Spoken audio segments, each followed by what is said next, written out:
Pramudia Anantatur sekali waktu pernah bilang bahwa keberanian itu seperti otot, dia harus dilatih terus menerus.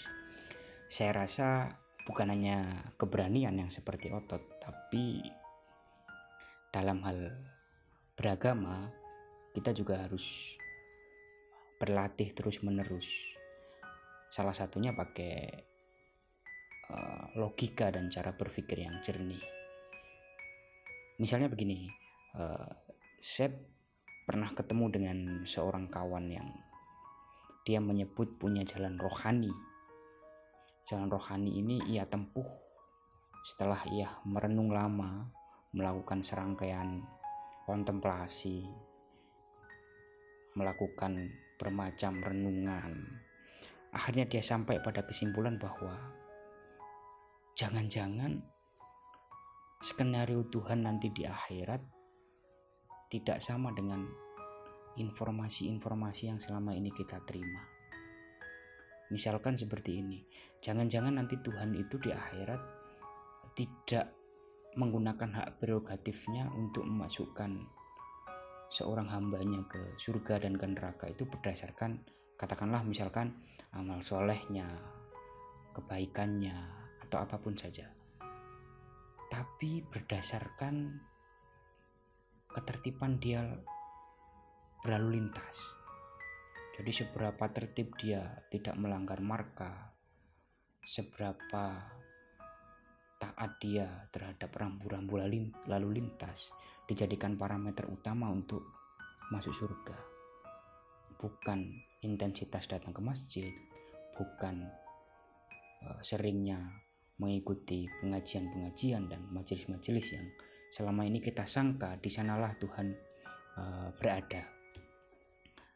Jadi asik itu nanti kalau misalkan di akhirat pengadilannya itu pakai siapa saja yang tidak taat lalu lintas berarti dia masuk neraka, siapa yang taat lalu lintas maka dia masuk surga.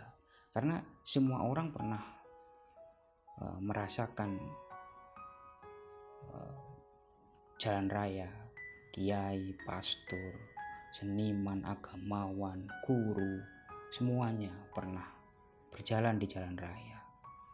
Jadi kelakuan kita sebetulnya itu terlihat ketika kita sedang berkendara atau kita sedang berjalan di jalan raya. Sealim apapun dia di masjid, setinggi apapun ilmunya ketika berbicara soal agama di depan khalayak, tapi kalau watak dan perilakunya serta adabnya di jalan raya tidak mengindahkan rambu-rambu lalu lintas, maka nggak ada artinya.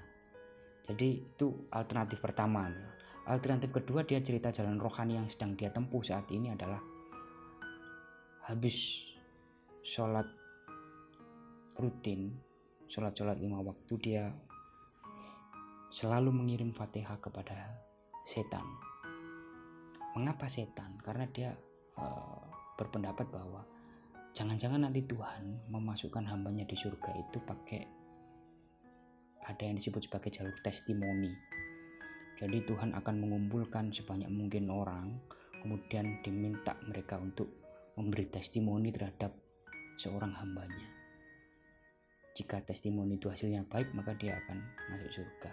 Lah, kawan saya ini berpikir bahwa puncak testimoni yang baik itu adalah pujian atau testimoni berupa kebaikan, berupa pengakuan dari siapa yang selama ini kita anggap sebagai musuh. Karena setan sudah dalam tanda petik kita definisikan sebagai musuh, maka kelak kalau di akhirat kawan saya ini berhasil menyentuh hatinya setan dan setan memberi testimoni yang baik kepadanya, maka jalan dia untuk menuju kepada Tuhan akan semakin mulus.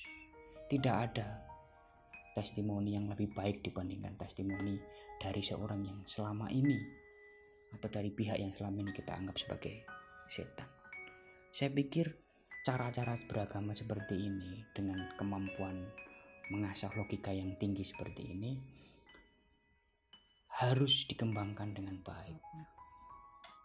nalar kritis, critical thinking, cara berpikir yang kritis, itu menyebabkan cara beragama menjadi dinamik dan lebih asyik dibandingkan cara beragama yang kental dengan dalil, syarat dengan nuansa-nuansa perintah yang itu sifatnya terlalu mengekang, rigid, kaku, sehingga nggak menarik dan nggak asyik. Jadi beragama harus dinamik.